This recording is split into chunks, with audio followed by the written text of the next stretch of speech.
Happy Saturday. Welcome back to the show. As you can see, I changed up my intro a little bit. Everybody was freaking out because the bomb blew up when my video first started, so I put a little twang in there. Yesterday, I had to get a fiber optic line moved at my house. I'm building something in the backyard, and the internet guy came out. We started talking about crypto. He owns Ethereum. He owns Doge. We talked about XRP. I gave him my business card. I gave him my YouTube information, and he's like, I'm going to check it out. I'm going to jump in that rabbit hole. And I was really excited, because it's very seldom that you just randomly run into somebody and they have crypto or they even know what it is. So today is a beautiful Saturday. It is November 22nd, 2025. Supposedly ISO 20022 is going live today in the banking ecosystem. We're going to talk about a few things. We're going to look at some new ETFs possibly going live Monday. We're going to look at a list of ISO 20022 tokens, and we're going to have a good time. We are going to have a good time. Before I start the news, I want to show you an article that I found this morning, and I always talk about crypto scams. I was in a Spaces yesterday on X with Karma Coverage, and we had members of the community where we were talking about scams and sharing your wallet information and all that good stuff. Well, on social media, these scammers are creating links to make you think that you're going to get something free, like free crypto or a free item or something else. And what they're doing, they're making you send your money or your crypto to an unknown wallet address. And what is happening, people are not getting their crypto back. There's impersonators out there. There's impersonators imitating me. There's impersonators imitating Brad Garlinghouse, Elon Musk, movie stars, rock stars, NFL players, and they're trying to get your cryptocurrency. So you have to be very careful. I mean, a few days ago, as much as I talk about crypto scams, I know it's getting serious when I receive a physical letter from a fake ledger scammer. Keep your assets private and trust no one, people. They are sending out physical letters to try to get you to attach your cold hardware wallet device, to share your recovery phrases, to say that you're doing something that's going to save your crypto. No, what you're doing is you're giving away the keys to your castle, people. And if you self-custody crypto, even if you leave cryptocurrency on an exchange, you need to be very careful. If you are accumulating wealth, if you are accumulating thousands upon thousands upon thousands of dollars, even with the prices down, think of what you can do in a retirement account. Think about right now with XRP below $2, what you can do with old 401ks, old IRAs. You could freely roll them into iTrustCapital, invest in these cryptos, trade 24/7. There are no monthly fees. They have an IRA as well as a premium custody account. Institutional grade custody, people. And when you go to sell your crypto, when you go to take profits, there's only a 1% conversion fee. Most of the exchanges are 1.5% to 2% or higher. And when you sign up on my special link below, you're going to get a $100 funding bonus just by signing up and funding your account. Check out iTrustCapital. I've been with them for almost 6 years now. iTrustCapital. Let's look at the numbers. We are still below $3 trillion market cap. Bitcoin is up a tad, 84,000. Ethereum's 2,700. XRP's $1.92. We're still below $2. My buddies are calling me, James, I'm loading up. James, I'm buying the dip. James, I'm getting a little bit more. And I tell them, well, I'm out of dip money. I'm dipped out. I've done all the dipping I'm going to do. When I was at Ripple Swell, the price was dropping. I bought XRP then. When I came home, I bought XRP then. When it went below $2, I bought XRP then. I've bought XRP from, let me try to think, 6, 7, 8 years ago. I've bought it in the range probably, and you're going to be very mad, 11 cents all the way up to $3. And when I dollar cost average, it's a pain in the butt because I've purchased XRP so many times.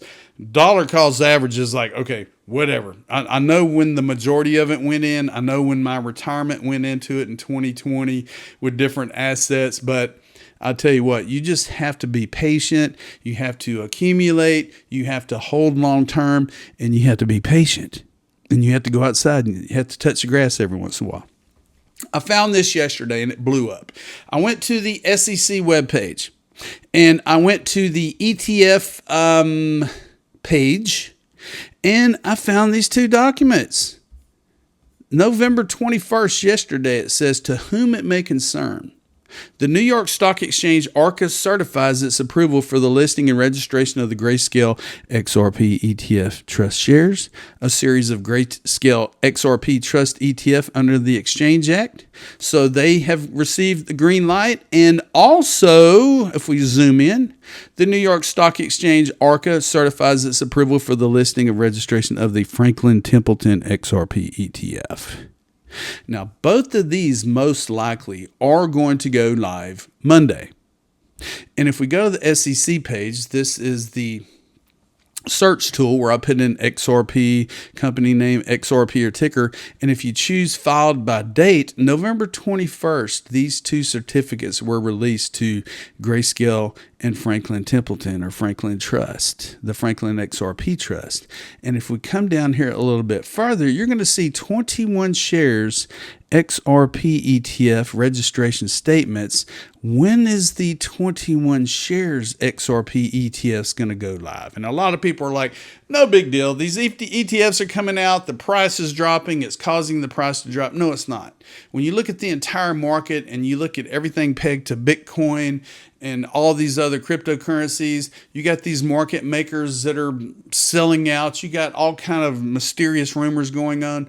You know, people in the background, banks in the background, major players are accumulating. Yesterday, 21 shares posted this: XRP Army, get ready. And what did I do? I reposted it and I said, you are next. So they are coming out and it's happening. James Seifert. James Seifert is a CFA, CAIA, ETFs, crypto, asset management, Bloomberg Intelligence, all the above. And he was interviewed. I think he's tied in with ETF.com. He was, as a matter of fact, let me follow ETF.com. He was interviewed. This is the last 2 minutes of the clip. He talks about how over 100 digital asset ETFs or ETFs are coming to the market in the next 6 months. Have a listen here. Yes. What's the next shoe to drop? What's the next thing that you're like, this is the thing that's going to be interesting, people aren't paying attention to? Oof, that people aren't paying attention to. I mean, what's going to happen is we're going to get 100 plus digital assets ETFs that come to market in the next 6 months. Barring, 100 plus next 6 months. Okay. I think so. I'm tracking 150 different products that have been filed that not launched yet. Some of those are like leverage products. So like, I don't know if they count, but we're talking about 35 different assets or a basket product that has all those ETFs tracking them. So there's a lot of filings out there.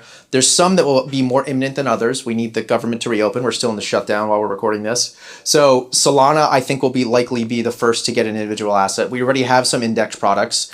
Now, he mentioned XRP and Solana at the beginning of this interview. And since then, these XRP ETFs have gone live. So this was during the shutdown. But he is saying over 100 ETFs in the next 6 months. You mentioned Bitwise. They're waiting to be able to convert. So I assume when the government reopens, they will convert BitW into ETF immediately. Grayscale's already converted. So it's just going to be this massive flow of ETFs coming to market. All in the next 6 months. All in the next 6 months. The thing is, much like the ETF industry is known to do, they throw spaghetti at the wall and they see what sticks. You go 12 months after that, I wouldn't be surprised you see it. Half of them are gone. Yeah, a lot of them are going to be gone. Because one thing we actually did get right is people were arguing with us when the Bitcoin ETFs were going to launch that there's no way that 10 of these can launch and survive. And I was like, I don't know. There's like, everyone we're talking to is somewhat adding us like a sliver of their portfolio to these things. If it's big enough, they get enough assets, performs well enough, they can do well. I don't know if you can have 10 products for, like I said, the fifth largest digital asset. Right. I mean, it's a little bit like the S&P. We have, 9 viable S&P 500 ETFs, 3 have all the money. I think we're in the same boat with Bitcoin. Exactly. But even the 10th largest Bitcoin ETF is profitable. Right. Yeah. The performance of the underlying asset has done well enough. They've done well enough on flows to some small extent that it's almost certainly profitable for them on a revenue and probably net margin basis. Slap more leverage on it. I'm sure it's more profitable still. Yeah. All right. Thanks, James. Thanks, Dave. Yep. So it is happening, people.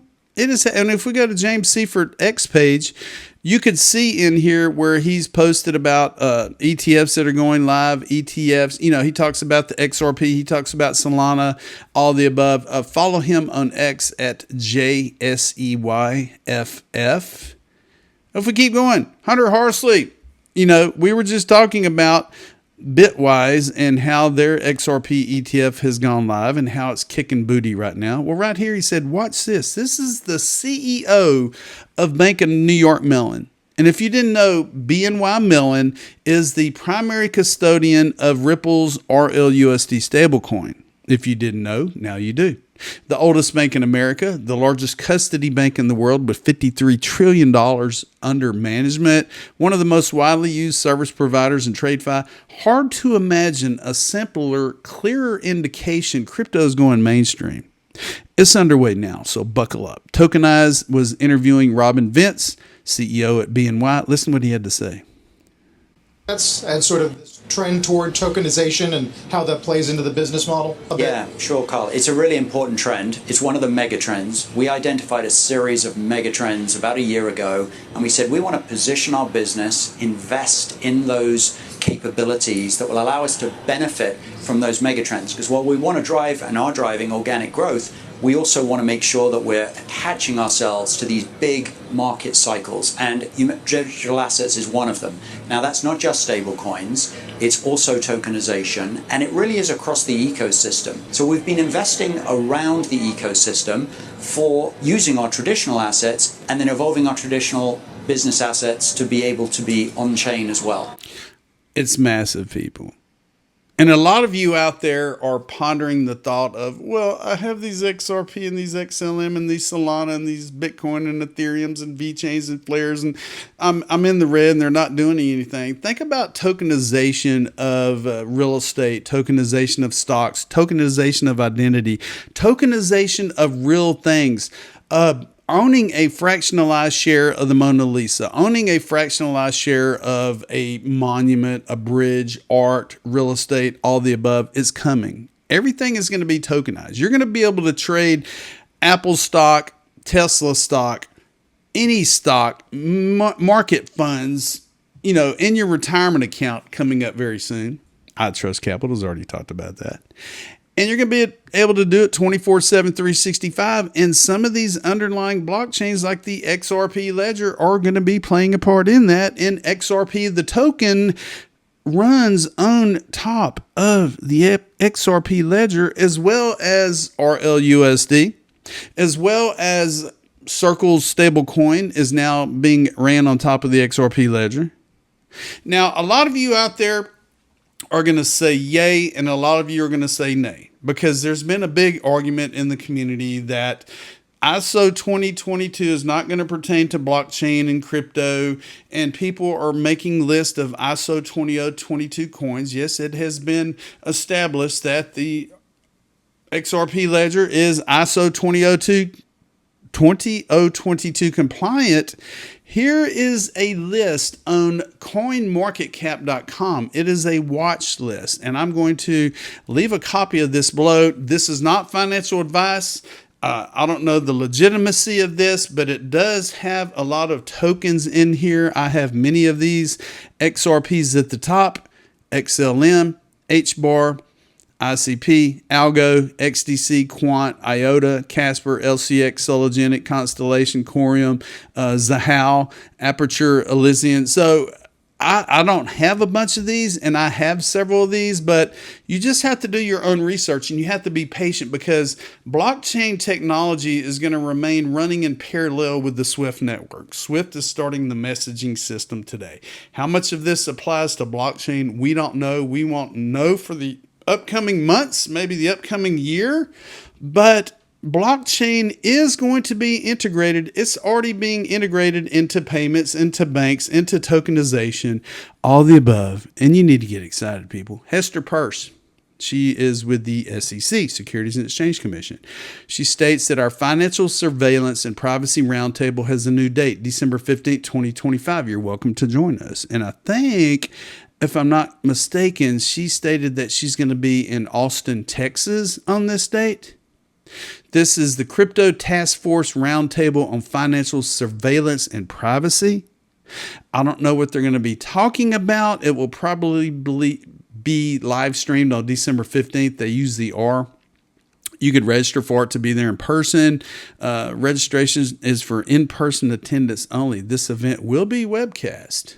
So they're going to talk about financial surveillance. They're going to talk about privacy. They're probably going to talk about self-custody. They're probably going to talk about, the banks and how the banks are now letting you purchase crypto, and the banks are possibly going to be custodians to your crypto. So there are a lot of things happening. Gene Simmons with KISS. He put this out yesterday or last night at 10 o'clock. He said, people have been asking me about Bitcoin. I'm not a financial advisor. My philosophy has always been and will continue to be HODL, HODL, HODL. That is not a typo. Look it up. HODL means hold on for dear life. HODL, HODL, HODL. And I know here a couple years ago it was announced that he does own XRP. And I said, hey, Gene, are you still hodling XRP? He hasn't answered me yet. But, a lot of people know about Bitcoin. A lot of people know about XRP. They just aren't admitting it, since Bitcoin is the king of all cryptos, the gold standard, blah, blah, blah. All these other mysterious cryptos that you see out there were built to be a better Bitcoin, especially XRP. Here a month or so, I talked about the XAO DAO. Their X page is still compromised, but you can go to XAODAO.io and you can be a part of this digital autonomous organization. I think currently they are at 460 members. I am a member now. The way it works is you donate $10 in XRP out of your wallet to the XAO DAO. You receive an NFT, which is attached to your XRP wallet, and you're going to have proposals. You're going to have government voting, governance voting. You're going to be able to participate in new organizations that are building on top of the XRP ledger, as well as receiving incentives based on the amount of XRP you hold in your wallet. So check out XAODAO.io. They're almost halfway to the point of reaching their goal of 1,000 members, so the voting can start taking place. I chatted with the guys. I saw Sergio in New York. Wonderful guy. And I interviewed them about a month ago. So Saturday, I have some things to do. I got to go out and bury some fiber optic line from my internet provider. And I hope everyone has a great day and keep watching the news. And don't forget, I told you so.